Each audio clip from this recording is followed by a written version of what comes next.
for a long time in my life, I felt like I've been living two different lives. There's the life that everyone sees, and then there's the life that only I see. And in the life that everyone sees, who I am is a friend, a son, a brother, a stand-up comedian, and a teenager. That's the life everyone sees. If you were asked my friends and family to describe me, that's what they would tell you. And that's a huge part of me. That is who I am. And if you're asked me to describe myself, I'd probably say some of those same things. And I wouldn't be lying, but I wouldn't totally be telling you the truth either. Because the truth is, that's just the life everyone else sees. In the life that only I see, who I am, who I really am, is someone who struggles intensely with depression.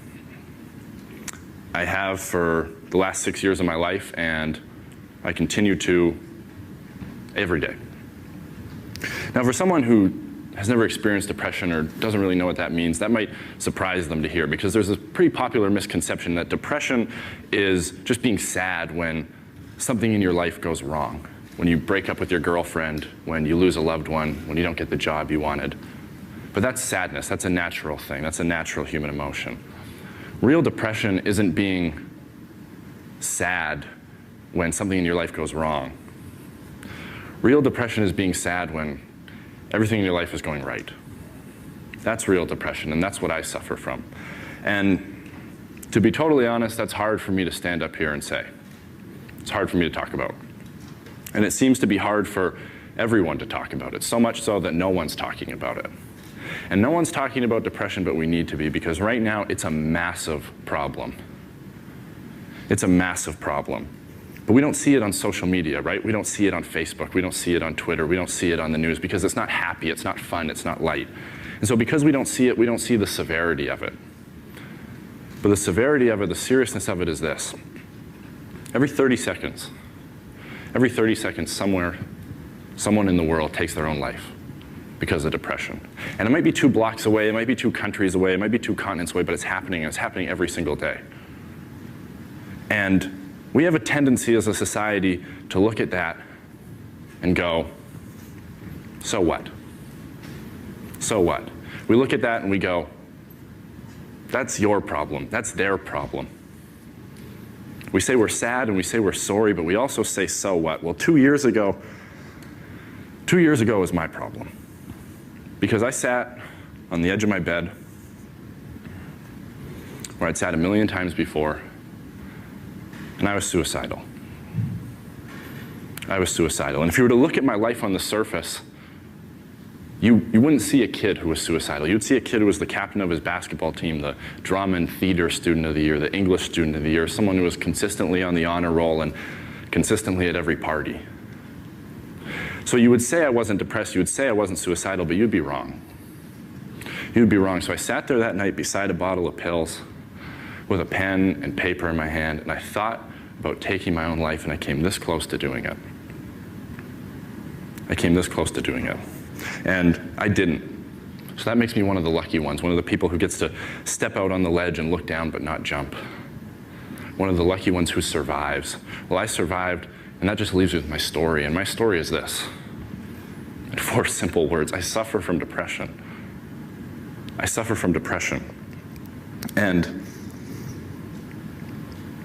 for a long time, I think I was living 2 totally different lives, where one person was always afraid of the other. I was afraid that people would see me for who I really was, that I wasn't the perfect popular kid in high school everyone thought I was, that beneath my smile there was struggle, and beneath my light there was dark, and beneath my big personality just hid even bigger pain. See, some people might fear girls not liking them back, some people might fear sharks, some people might fear death, but for me, for a large part of my life, I feared myself. I feared my truth, I feared my honesty, I feared my vulnerability, and that fear made me feel like I was forced into a corner. Where I was forced into a corner and there was only one way out. And so I thought about that way every single day. I thought about it every single day, and if I'm being totally honest standing here, I've thought about it again since, because that's the sickness. That's the struggle, that's depression, and depression isn't chicken pox. You don't beat it once and it's gone forever. It's something you live with. It's something you live in. It's the roommate you can't kick out. It's the voice you can't ignore. It's the feelings you can't seem to escape. And the scariest part is that after a while, you become numb to it. It becomes normal for you. And what you really fear the most isn't the suffering inside of you. It's the stigma inside of others. It's the shame. It's the embarrassment. It's the disapproving look on a friend's face. It's the whispers in the hallway that you're weak. It's the comments that you're crazy. That's what keeps you from getting help. That's what makes you hold it in and hide it. It's the stigma. So you hold it in and you hide it, and you hold it in and you hide it. And even though it's keeping you in bed every day and it's making your life feel empty no matter how much you try and fill it, you hide it because the stigma in our society around depression is very real. It's very real. And if you think that it isn't, ask yourself this. Would you rather make your next Facebook status say you're having a tough time getting out of bed because you hurt your back? Or you're having a tough time getting out of bed every morning because you're depressed? That's the stigma. Because unfortunately, we live in a world where if you break your arm, everyone runs over to sign your cast. But if you tell people you're depressed, everyone runs the other way. That's the stigma. We are so accepting of any body part breaking down other than our brains. And that's ignorance. That's pure ignorance. And that ignorance has created a world that doesn't understand depression, that doesn't understand mental health. And that's ironic to me because depression is one of the best documented problems we have in the world, yet it's one of the least discussed. We just push it aside and put it in a corner and pretend it's not there and hope it'll fix itself. Well, it won't. It hasn't, and it's not going to, because that's wishful thinking. And wishful thinking isn't a game plan, it's procrastination, and we can't procrastinate on something this important.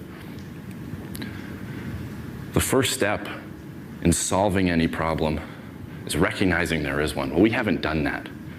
So we can't really expect to find an answer when we're still afraid of the question. And I don't know what the solution is. I wish I did, but I don't. But I think it has to start here.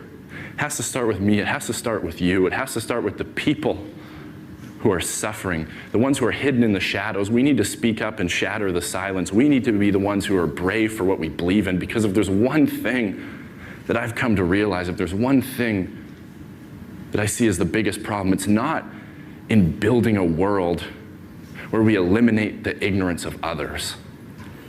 It's in building a world where we teach the acceptance of ourselves.